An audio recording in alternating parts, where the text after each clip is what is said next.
네, 계속해서 개인정보 일부 또는 정보 대체 관련해서 generalize, 예, 일반화 기술에 대해서 살펴보겠습니다. 여러 가지가 있는데 일반 라운딩하고 이제 랜덤 라운딩이 있는데 이거는 이제 어, 올림, 내림, 반올림 기준을 적용하는 겁니다. 예, 이건 올림을 해서 이건 뭐 반올림 하는 게 아니라 그냥 무조건 올림하는 거죠. 그 다음에 이건 무조건 내림하는 거고 이 경우에는 반올림 하는 거고요. 랜덤 라운딩은 이거는 만 단위에서 이제 라운딩 하는 거고 10만 단위 뭐 그다음에 만 단위, 100만 단위에서 라운딩을 올림 라운딩을 하건 또는 내림 라운딩을 하건 올림 라운딩은 이제 라운드 업, 라운드 다운 그거는 이제 적절하게 이제 수행을 하는 게 랜덤 라운딩이라고 합니다. 그 다음에 이제 제어 라운딩, 컨트롤드 라운딩이 있는데 자 이런 원본이 이렇게 있어요. 자 원본이 있어서 이게 평균하고 이제 합계가 이렇게 나옵니다. 근데 일반 라운딩을 했어요. 예를 들면은 전부 내림 라운드 다운을 한 거죠. 이 경우에는 그죠? 요거는 이제 라운드 업을 했네요. 예? 반올림 반올림 라운딩을 이제 한 거네요. 자 이렇게 했을 경우에 평균은 50세가 되고 합계는 500이 돼버려요. 틀리죠. 예, 원본하고.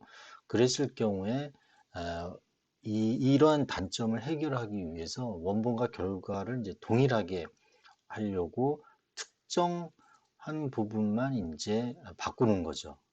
이 경우에는 이제 라운드 업을 한 거잖아요. 그냥. 예, 그렇게 하니까 평균하고 합계가 같죠. 예, 이런 거를 제어 라운딩이라고 합니다. 다음에 로컬 제너럴라이제이션은 자 여기 30대 어떤 특정 전체 정보 집합들 중에서 특정 어, 열에 해당하는 항목들에 대해서 여기 이제 어떤 특이성이 있다 이거죠. 좀 여기는 편차가 좀 심하잖아요. 요런 데는 편차가 그렇게 심하지 않죠. 근데 여기는 편차가 심하니까 이런 경우에는 일반화를 적용해서 식별성을 이제 낮추는 겁니다. 그죠? 이렇게 범위를, 레인지를 둔다 이거죠. 이렇게. 그 다음에 데이터 레인지인데 이거는 이제 인터벌로 이제 구간으로 이제 표현을 하는 겁니다. 소득 3,300만 원을 소득 3천만 원에서 4천만 원으로 이렇게 데이터 레인지를 줄 수도 있다. 그래서 이제 특이 정보를 어떻게 되면 전부 이제 제너럴라이제이션 한다라는 겁니다. 그 다음에 이제 문자 데이터의 어떤 제너럴라이제이션, 캐테고라이즈 오브 캐릭터 데이터가 되는데 이 경우는 분유 이렇게 상세하게 이렇게 돼 있잖아요. 이것도 범주화, 제너럴라이제이션 시키는 거죠. 육아용품으로 이렇게 좀 범주화를 시키는 겁니다. 자, 그 다음에 이제 암호화하는 이제 방법이 있는데, 뭐 양방향 암호화는 뭐 대칭키를 쓰거나 공개키를 쓰면 되죠. 자, 대칭키는 데스를 이제 추천하지 않습니다. 권고하지 않습니다. 이거는 평문으로 다시 복구가 가능하기, 브루트 포스 공격이나 이런 것들이 가능하기 때문에 권고하지 않고, 국내에서는 AS128 또는 AR, 그 다음에 이런 것들은 이제 또는 LEA 뭐 이런 거를 지금 추천을 권고를 하고 있고요. 공개키의 경우에도 2048비트 이상을 그 권고를 하고 있습니다. RSA딩, 이 어시메트릭 방식을 구분해서 양방향 암호화를 둘 중에 뭐 선택을 해서 하면 되겠고요. 그 다음에 일방향 암호화는 이제 해시 함수 쓰는 거죠. 예, 해시 펑션을 쓰는데 여러 가지 해시 함수가 있는데 뭐 메시지 오텐티케이션 코드하고 메시지 다이제스트 코드 뭐 이런 것들이 있는데 우리는 지금까지 솔트가 있는 해시 함수 SHA-256 예를 들면 뭐 전화번호 1, 2, 3, 4, 5, 6, 7, 8, 9 플러스 이름이 있다. 그러면 여기에다가 솔트를 넣어서 요거를 SHA-256으로 해시하는 거죠. 그러면 이제 항상 256비트의 해시 값이 나옵니다. 이렇게 이제 일방향 암호하는 거죠. 그러면 키가 이제 뭐 키는 없고 이렇게 변화되기가 이제 어려운 거죠. 이건 일방향이니까 이렇게 이제 환원되기는 불가능한 겁니다. 어렵다라는 얘기죠, 사실. 그 다음에 순서 보정, 순서 보전 암호화, Order Preserving Encryption입니다. 여기 보시면은 OP라는 그런 암호화를 쓰면은 여기 보면은 상대적인 그 크기 있잖아요. 이거는 그대로 된다라는 거예요. 예, 상대적인 어떤 크기에 대한 거는 유지를 해준다. 예, 그래서 암호화를 시켜도 이게 원래 이게 컸구나라는 거를 이제 알 수가 있는 거죠. 네? 그다음에 형태 보존이 있어요. Format Preserving Encryption이 있는데, 자, 카드, 예, 카드 번호가 이렇게 있으면 원래 그 블락 암호화를 하면은 뭐 AS라든지 DES라든지 뭐 LEA든지 뭐 SID라든지 이런 대칭키 그 암호화를 하면은 이렇게 블락 암호화를 시키잖아요. 예를 들면은 뭐 64비트를 원 블락으로 해서 예, 요거를 암호화시키고, 그러니까 예를 들면 저 카드 번호를 예를 들면 이게 뭐 120, 뭐 8비트다. 그러면은 64비트 블럭으로 쪼개는 거죠. 64비트로 쪼개서 요거 암호화시키고 요거 암호화시키고, 예, 요거 암호화시킬 때도 서로 뭐 CBC로 할 거냐 뭐 다양한 그 블록체이닝 그 하는 방식에 따라서 이제 다른 거를 이제 합니다. 주로 이제 CBC 블록체인 그거를 이제 많이 사용을 하고 또는 카운터 이런 방식을 사용을 많이 한다고 그랬어요. 어쨌거나 이런 블록 암호화를 하면은 베이스 64 인코딩이라는 거는 64 캐릭터로 인코딩 하는 거잖아요. 그러니까 64개의 문자가 이렇게 이제 나오는 거죠. 서로 다른 64개의 문자. 그러니까 기존은 뉴메릭이었는데 이게 이제 뭐 알파벳도 나오고 막 이러는 거죠. 대소문자 막 나오고 그다음에 뭐 64 캐릭터면은 특수문자도 들어가겠네요.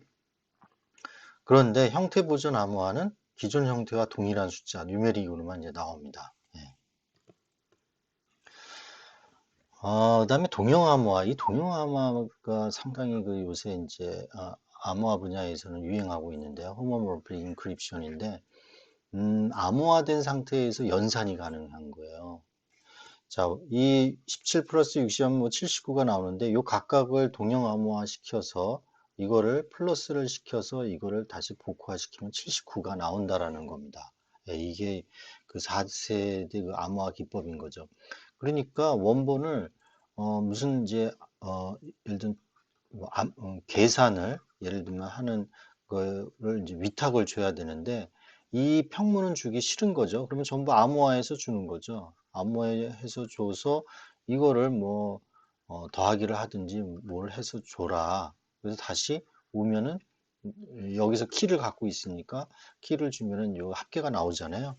뭐 이런 식으로 이제 제3자 제공을 할 때 암호화해서 이제 줄 수 있는 거죠.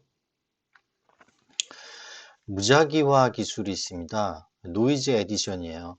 예, 노이즈를 추가하는 겁니다. 여기 보면 여기다가 3을 플러스하고 마이너스 2하고 뭐 이런 식으로 노이즈를 이제 추가하는 거죠. 퍼뮤테이션이 있어요. 순환, 치환, 순열, 치환. 우리 퍼뮤테이션 암호학에서는 뭐 있었어요? 데스 알고리즘 여러분들 공부하시는 분들은 기억이 날 텐데 퍼뮤테이션하고 뭐가 있었어요? substitution. 그죠? 퍼뮤테이션하고 서브스티튜션을 많이 하면 할수록 그 암호화에 대한 그거는 강도는 이제 높아지는다고 얘기를 했습니다. 여기서는 퍼뮤테이션은 기존 값을 유지하면서 개인이 식별되지 않도록 데이터를 재별하는 게 퍼뮤테이션이에요. 기존 값을 유지하는 거예요. 서브스티튜션은 이제 대체하는 거였어요. 대체. 다른 걸로 대체하는 거죠. 네. 한번 기억이 좀 가물가물하시면 요 데스 알고리즘 관련해서 한번 보시면은 금방 여러분들 리마인드가 되실 겁니다. 어쨌거나 여기 보시면은 여기 특정 지역 여기 예를 들면 서울의 30대 소득은 이렇게 돼 있죠. 이 경우에는 서울, 나주, 세종 이거를 전체를 이제 제별 소팅한 거잖아요. 올림차순으로 또는 뭐 어떻게 해서인지 기준에 따라서 재배열을 시킨 거죠. 근데 이렇게 하지 않고 이 경우엔 동질 집합, 서울이면 서울, 나주면 나주, 요 안에서 재배열을 하는 거죠. 숫자는 변화되지 않아요. 기존 값은 유지가 돼요. 그래서 이제 퍼뮤테이션이라고 합니다. 순열 또는 치환한다 이거죠. 자, 이렇게 되면은 요거에 대한 평균은 지역 내에서 평균은 원본 분석하고 같게 되죠. 이렇게. 예, 이런 특징이 있어요. 평균은. 그죠? 그런데 전체 재배열을 해버리면 이 지역 내 평균 값이 틀리잖아요, 지금. 그죠? 그래서 이게 퍼뮤테이션 하면은 이런 특징이 있다라는 거를 기억하시기 바랍니다. 자, 마지막으로 이제 토큰화인데요. 토큰화는 개인이 식별할 수 있는 정보를 토큰으로 이제 이런 걸 이제 토큰화라고 하는 거예요, 그냥. 네이밍을. 대체해서 이제 그 개인에 대한 식별 위험을 이제 제거하는 건데요. 이 고객 번호는 이제 sudo random number generator. 우리 그 암호학에서 많이 배웠죠. 이 유산함수 생성기가 굉장히 중요하죠. 암호학에서는 이 유산함수 생성기를 주로 뭐 해시를 이용할 수도 있어요. 항상 이 해시가 예를 들면 MD5는 뭐 160비트만 생성을 하게 되고 뭐 256은 256비트로 이렇게 딱 정확하게 예를 들면 1비트를 넣어도 256비트, 2를 넣어도 256비트. 이 원본의 그 사이즈에 관계없이 항상 256비트의 결과값이 나오거든요. 그래서 이 슈도랜덤 넘버 제너레이터를 이용해서 고객 번호를 이제 발생을 시키고 이름은 뭐 이거는 해시를 시킨 것 같네요. 딱 보니까 또는 뭐 대칭 키를 이용하든지 공개 키를 이용하든지 이것도 이제 발생을 하면 됩니다. 주로 여기에는 해시를 쓸 때는 이제 솔트를 넣게 되겠죠.